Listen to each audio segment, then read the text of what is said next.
Good morning. Welcome to Koru News Roundup, our fortnightly bulletin looking at the pertinent issues in education, international and domestic.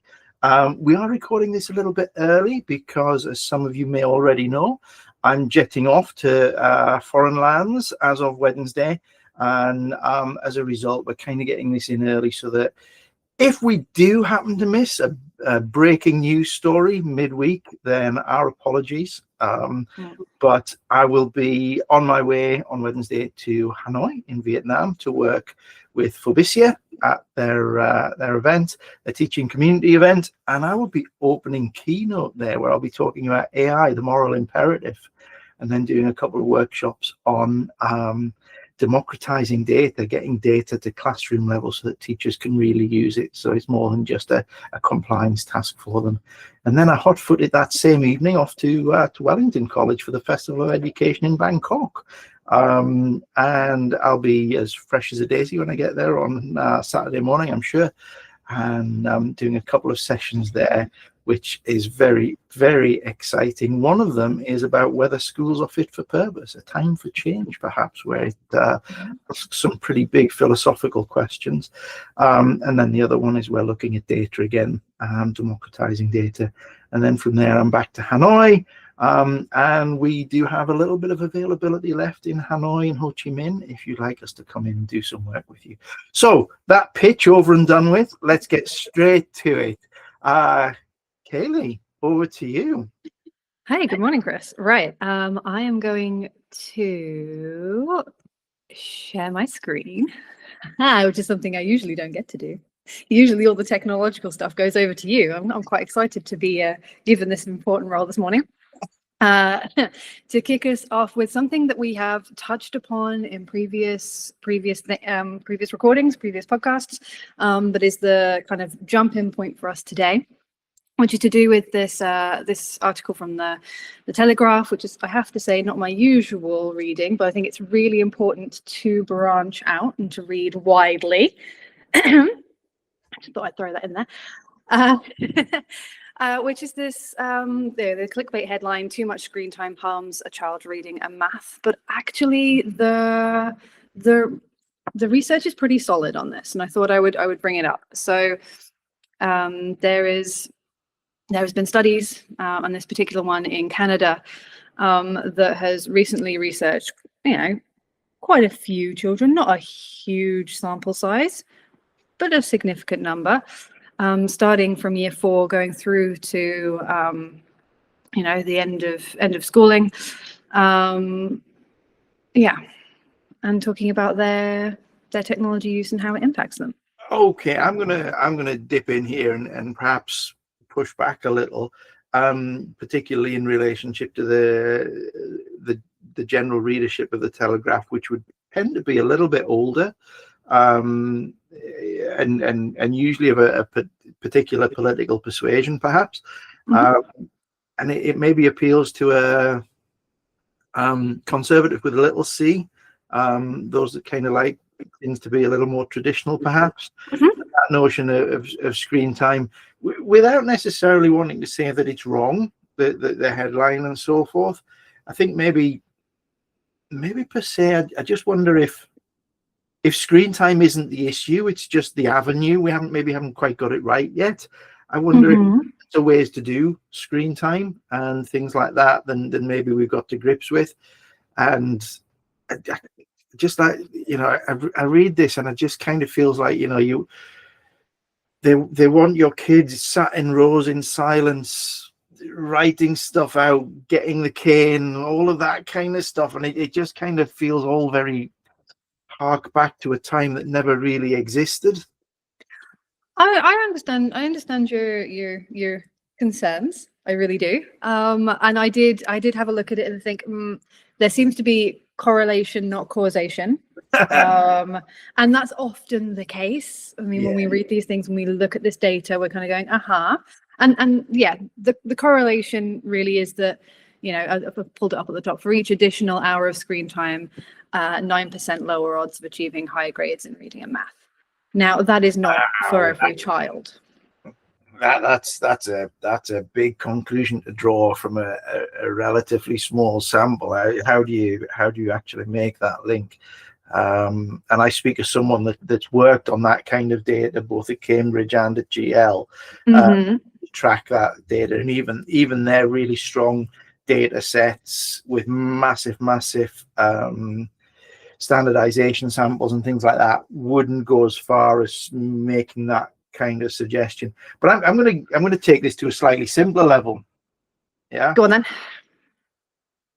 then. My son's handwriting's rubbish.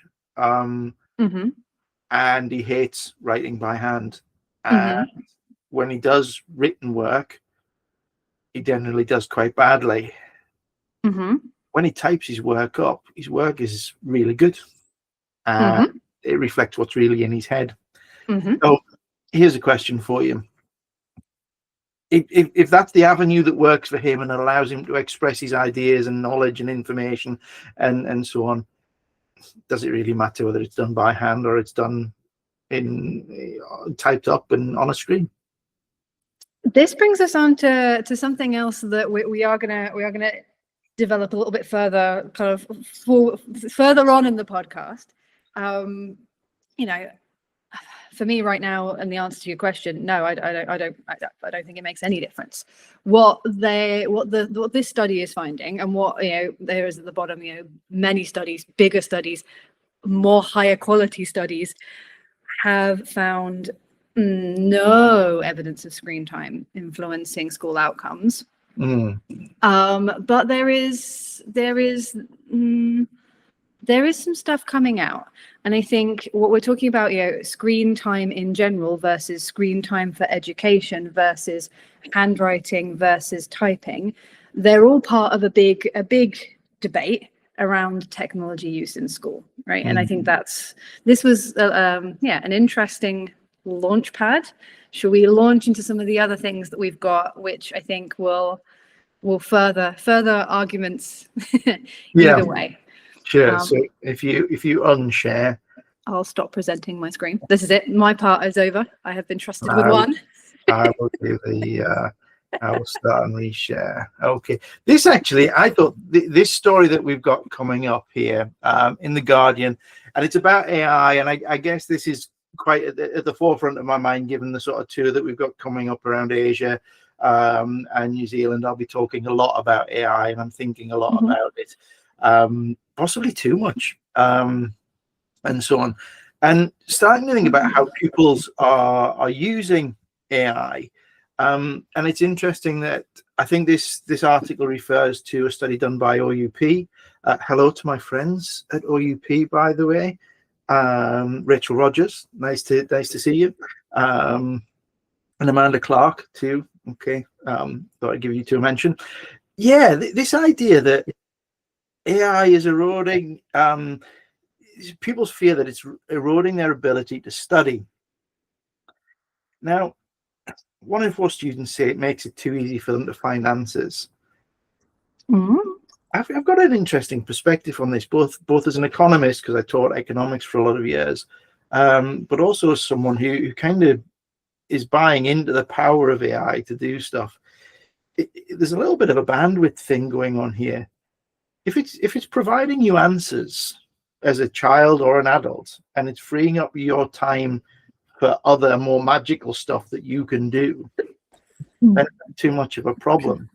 Or is it such that we're still clinging to this idea that holding on to knowledge and knowing knowledge and finding it in books is the only avenue to actually being effective in a school environment?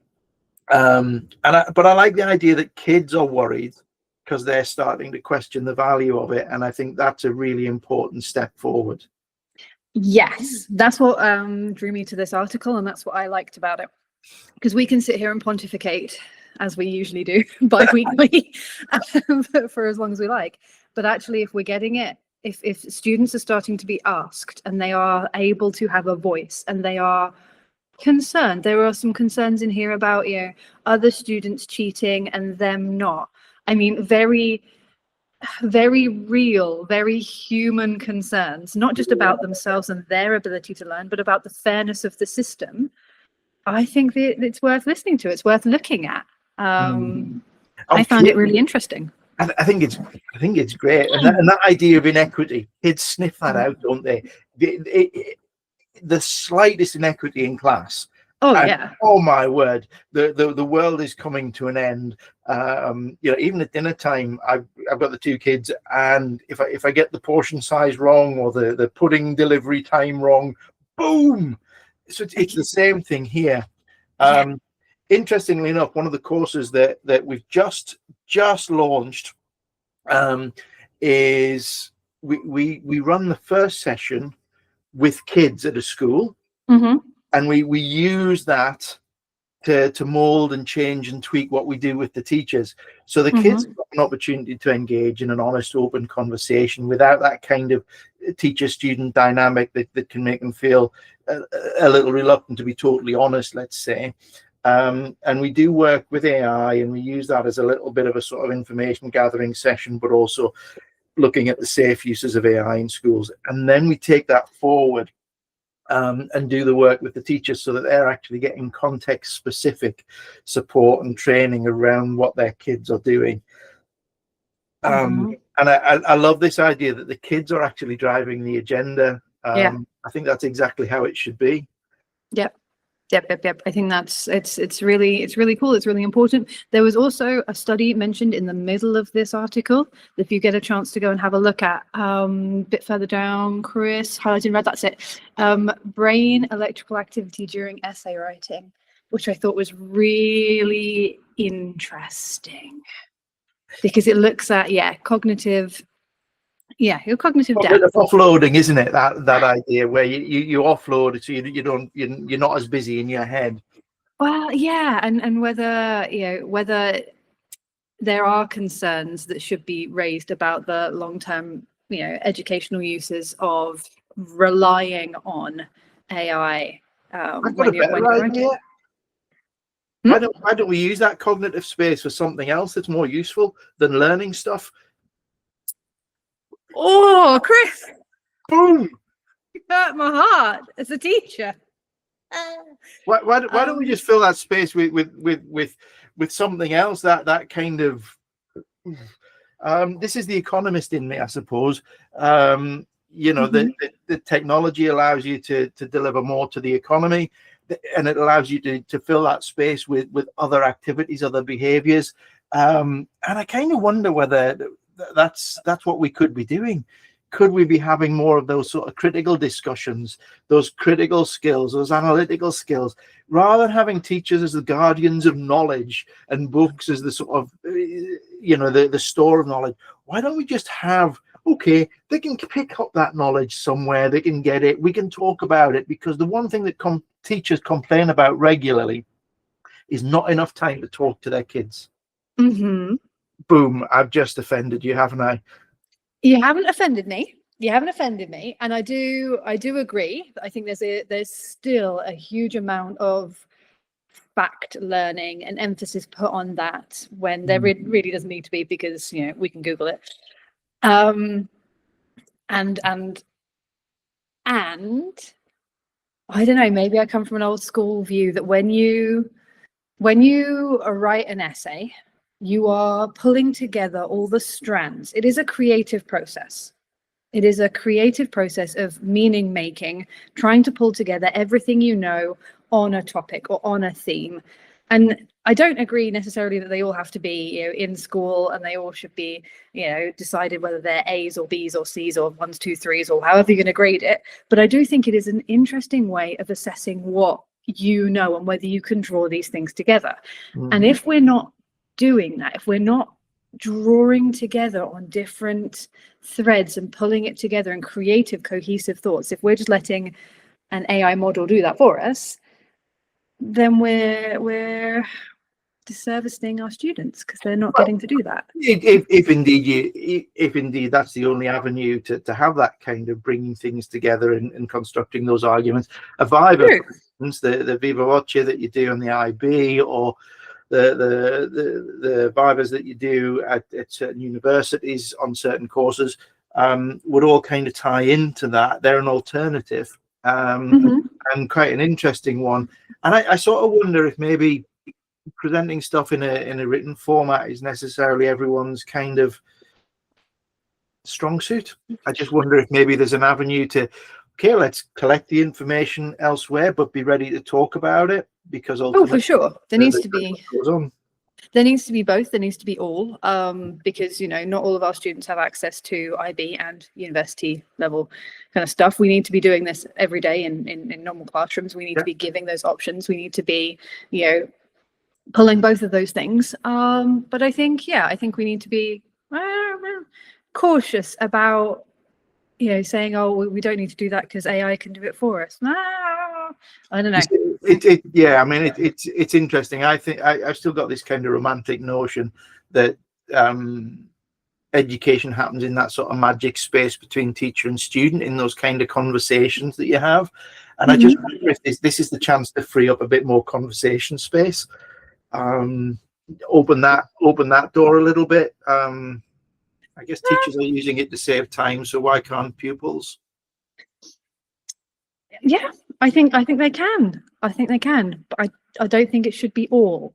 I think we have to be, you know, in the same way that you wouldn't just type into ChatGPT, you know, what your lesson objectives are and immediately print off that lesson plan that has come up for you and go and deliver it verbatim. I think some people do that, you know. Do you know what? I know some people do it, and I don't think it's the right thing for the students. No, fair enough. And so I think you've just got to be a little. There's a grey space. There's a grey area there.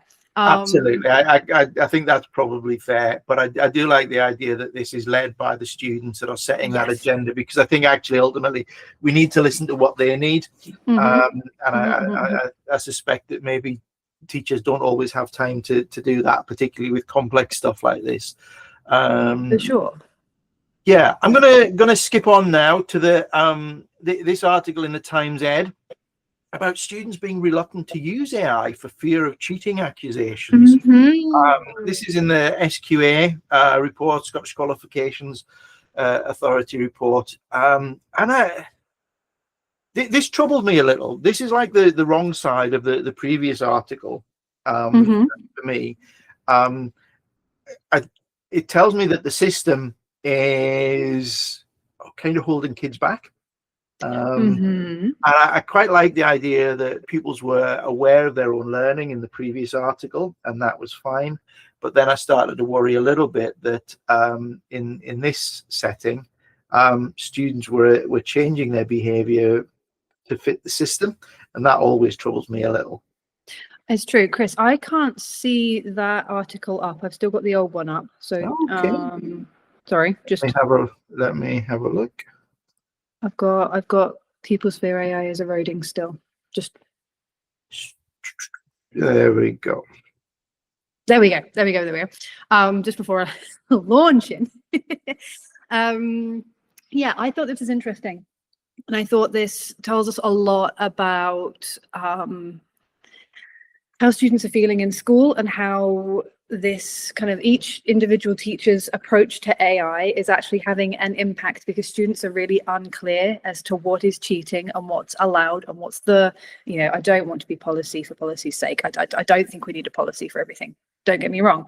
But something like this, I think something like this, students need to know what's going to be fair, what's going to be cheating, what is useful, what's a tool, what's not to be used. And it's a bit like, you know, having a classroom, you know, with calculators everywhere, and teachers saying, you know, setting a math paper, and students not knowing whether it's okay to use a calculator or not. And then they're just going to be, it's unsettling, it's unnerving.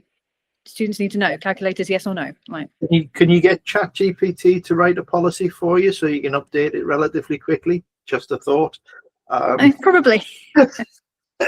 Yeah, I just think that the system shouldn't be driving. The system should be meeting students' needs rather than changing their behavior. AI is a massively powerful tool, and I think kids should be using it. And I think rather than them backing off from using it, they should be learning how to use it effectively. And I think that's quite an important differentiation for me. I think I agree with you totally. I think writing a policy on this, apart from anything else, it just will be out of date too quickly, even if it's in date when it's written, which I suspect many wouldn't be. So I think the policy idea doesn't work, and it goes to the heart of that idea, that dialogue. I think dialogue and understanding and clear dialogue and effective dialogue. But I do recognize that within schools, that's a resource choice, an expensive resource choice at that. And finding that time and space is difficult. And some of the aspects of AI allow you to free up a little bit more of that time. I refer you to the point I made a little earlier, just saying. For sure. And I think if we don't want a policy, then we kind of get to the point where we accept the fact that all students have the access to use it. So we assume all students are using it. So then we say, okay, use it and cite. And then we're done. Yeah. Then we're all done. As long as you say, I use ChatGPT to help me write some of this, which is happening, rightly or wrongly now with academic articles. We are getting we're getting those citations coming through. I think we get to that point. And it does lead us quite nicely into our next article. Yeah, let me bring that up. I'll bring that up first. And this is a big ethical question, and it's one that I will be asking on my tour. Some of the schools that I'm working with is using AI to set and perhaps even mark your assignments. Does that count as cheating? I don't think it counts as cheating. But I do think if we're using AI no, that's not true. If I'm setting an assignment and I know my students are going to use AI to do it in its entirety, why am I setting that assignment? Well, you could get AI to mark it, and then everyone's a winner. And then it gets marked. The marks go in the mark book, and everyone can sit back, relax, and watch TV or have a cocktail or what have you.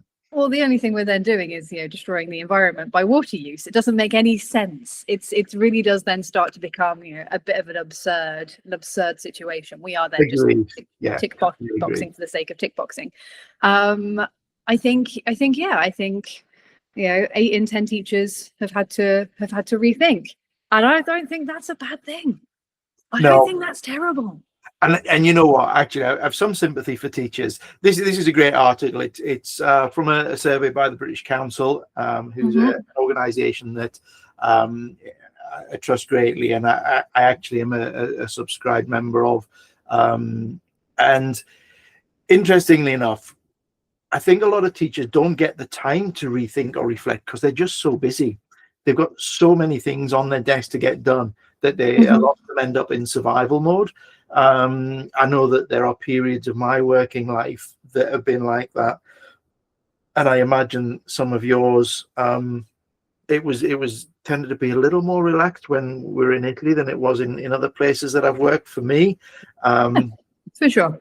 But and I think you're absolutely right. That idea of teachers having a chance to rethink, reflect, and look at their work rather than just deal in survival mode is hugely important. Yeah. And I wonder if AI offers some scope to bring that to them, offers them that space. I don't know. Do you think it's okay for a teacher to produce lesson plans and assignments using AI? I had this conversation with a colleague not that long ago, and I'll give you the same response that I gave to them. I think it's okay in moderation, in the same way that I think it would be okay for a student to use AI to generate some ideas, but then it's that next step. It's that, okay, I've got a teacher, I know whatever it might be, adverbs, and you can generate ideas, and that's really nice. I mean, back in the day, I used to go and talk to my colleagues. I still think that might be the best way to do it. I don't think you just pull out the same resources that you've done year on year on year. But I do think it requires more than just typing it in. There's an interesting thing here, and I've played around with it with economic stuff. and it's pretty good in some areas. And I've tried Gemini and ChatGPT for this, but when it comes to generating economics graphs, neither can really cope. The graphs are inevitably always wrong. So I think there's still a situation whereby the teachers need to have a level of involvement that perhaps in theory they wouldn't need to with AI. And again, I think that the plethora of platforms that are out there now in terms of how they operate and how they work is quite an interesting one. So Century's got adaptive learning in it with the various resources. That nature of adaptive learning is starting to be a little bit sort of obscured by some of the more advanced natures of AI and the large language models and so on, but they come with risks too. In that, where does that training data go? Where does that knowledge go? And there's all sorts of issues tied into that. And I just wonder if eventually there's going to be like a quality mark that comes with AI platforms for use in schools. This idea that you can have a stamp on a platform or a thing that says, okay, this is a safe platform to use, this is what it does, and it gives you that kind of quality stamp. I like that idea. So I'm not quite sure what that would involve and what that would look like for schools, but it would be an interesting concept. I think teachers should be making use of AI to free up some of their time for sure. And I think setting assignments is absolutely fine, but be wary of it. And I guess as well, longer term and bigger picture, sort of philosophical perspective, I worry that we do just become an echo chamber of each other, and the new ideas don't find a voice anymore. I think that's probably the big risk that exists. So yeah, but I agree. I think there's good news in there. The idea that teachers are rethinking how they set assignments. I'm not sure what the 2 in 10 are doing. That worries me a little. Yes, I think it says there that yes, they have not changed the way they set assignments, but 17 out of those 21% said they are considering making some changes. Slow on the uptake. I don't know. Thinking about it doesn't take up a lot of bandwidth, does it? Well, no, I think the thing is, everything is moving at such a pace, and we want to make sure that we're doing the right things for our students. We want to make sure that we're helping them, and we're also being fair and equitable, because there is an equality kind of in traditional measures and not. And an equality in non-traditional methods. So there's just no equality, and you've got to check it. I don't know. Yeah, it's an interesting one. I spoke to a former colleague of mine about the centre assessed grades situation through COVID, and he said, some people, there was the grade inflation, and some people benefited, and some people didn't. He said it was a little bit of a trade-off, because some of those kids had really good understanding. He's another economics teacher. So some of those kids had a really good understanding, but they would have struggled in a formal exam. But with a centre assessed grade that was a little bit softer and was more based on their sort of engagement, then they got the grade that they deserved. And it was a little bit of a trade-off there. And that brings us neatly to our article about Damien Hines. Okay, about online exams. Now, Damien Hines was former Education Secretary in the UK, and talking here about how online exams could undermine the system. We wouldn't want to undermine the system, would we, or make changes to it? By goodness. Okay, let's address. What are your thoughts, Kaylee? Because I think I've probably already made mine clear here. Wow, I feel like we've had a couple of weeks of really good rants going on here. Not gonna lie, things are getting spicier. Okay, I think it's shades again. I think I bring up calculators. It's shades of the maths teachers against calculator use in the whatever that was in the last century. You're not all going to be walking around with a calculator in your pocket, pocket. are you? Absolutely. I think there's shades of that. There's always, there's always fear. There's fear of change. There's fear of, moving away. There's the, like you say, conservative with the little c, or the big C in this case. However, he does. Yeah, absolutely. But he does bring up an interesting point, and it is tagged on to one of the paragraphs halfway down. He says, where is it? There we go. Stop there for me, Chris. It says, I hope the government doesn't make exams online. I really worry about what that can do for the integrity of the exam system, but also for handwriting. Now, this brings me to your point made earlier. And I have to say, I don't care whether my students have got beautiful cursive handwriting. I don't care about how it looks. But there are studies that say that handwriting is important for learning. That when we type, it's not the same as when we write. And when we write in cursive, something different happens in our brains. Now, I don't want to sound like Mr. Hines here. That's not what I want to do. I don't want to add it on as but also the handwriting, think of the lack of copper plate, beautifulness. I do want to say there is research and quite a lot of it, and a lot of it quite good, about handwriting not just being a motor skill, but being a cognitive tool. That would be my only perspective. My only perspective is that, we know that it's linked to cognitive development and language acquisition and fine motor skills and regulation and intention. Okay, throwing it out there. I'm kind of buying into that as an idea. I wonder if that's necessarily the case for all. No. I suspect it's probably not. I kind of look at the handwriting thing, and I think it's just it kind of feels like a little bit of a hark back to a traditional time that never existed for me. And I wonder if maybe it's that important an idea. I do question whether the sort of research that you're talking about, and I clearly I haven't read all of that. Just kind of wonder whether that's answering a question about a system that already existed rather than thinking about a better and improved new system. I look at this and I think about online exams, and I wonder if there's scope for those to offer support and help those kids that would otherwise struggle in a traditional exam situation.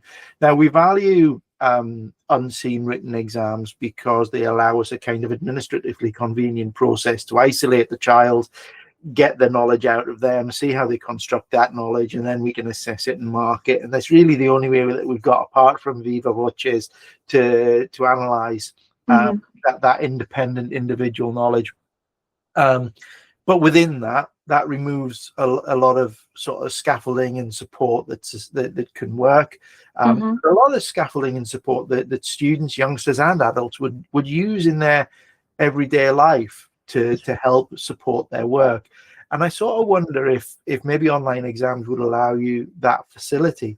The idea of giving dyslexic kids extra time, it's almost like a punishment for whatever you're laboring under. And I wonder if maybe providing them with that support to use rather than just giving them the extra time would work. I listened to a really interesting talk from, and I'm pretty sure it was the chief examiner at AQA about 10 years ago. And maybe even 15. He was talking about smartwatches, kids cheating with smartwatches. He said, you know what? He said, just let everything in. Let them have access to everything. He said, let's filter it. Let's assess it by giving them restricted time frames. Yeah. And working at and trying to teach them how to use that information and so on, because that's how people operate in the real world. And, in some senses, how often do you use your handwriting in your work? Very rarely. I wonder if maybe this kind of online thing, this online exams is even more reflective of the real world as it is now for the children that are living that experience. And I just wonder if it also allows us some facilities to support, help, and scaffold what they do and what they're being assessed on, because actually those skills of being able to filter, being able to research, being able to pick stuff out and construct knowledge from what's in front of them, they're probably the real skills that they need in the world that they're going into. Yeah, I mean, without going down a whole rabbit hole, that I think we could definitely do it. So it's a little bit like the difference between a closed book exam and an open book exam, right? Open book exams are better. They are better because they do allow you to draw on what you know and not have to remember that, oh, what was the date on the so and so? I've got it here. I've got it in my notes. All of these things. We want to support students. We want them to do the best the way they can. And a lot of the research in the last 15 years shows us that the link between our hand and our brain is strong. And there are stronger neural encodes that happen when we handwrite. Doesn't mean we don't need to change the exams. I think we should change the exams. All happy about changing the exams. Just wanting to highlight the importance, and in a primary setting especially, of making sure that we are using our body. Yeah. Using our hands. That's fair. And I think to finish things up, I'm very conscious of time. And to finish things up, there's a really good friend of mine, Shane Leaning, that I do quite a lot of work with, and he's really into his tech. He and I have done quite a lot of work on stuff, and he swears by a notebook for his task list. And I've got to confess that I do the same. So maybe there's some merit in that, Kaylee. Maybe I need to reflect on the things that I'm talking about here. But yeah, I like that. Well, listen, time is tight. I'm very grateful for your insights this morning. It's given me food for thought. Just like to reiterate the fact that we are heading off to Southeast Asia. I will be in Hanoi and Bangkok, and I'll be available in Ho Chi Minh as well through November. We're running AI literacy workshops with schools. We're doing work, and one of those courses, like I mentioned earlier, we do some work with the students first, and then we bring that forward and do that work with your teachers and help embed a little bit of AI literacy in your setting and help your teachers get to grips with that. So if you'd like us to pop in, we would love to see you, even if it's just for a chat about how that might work at some point in the future. Do get in touch. chris.scorer@korueducation.uk. There is no co, just to be clear. And I think we'll leave it at that. Thanks, Kaylee. Sounds good. No, thank you. Have a good, safe travel, and we'll catch you in a couple of weeks. See you later. Bye now.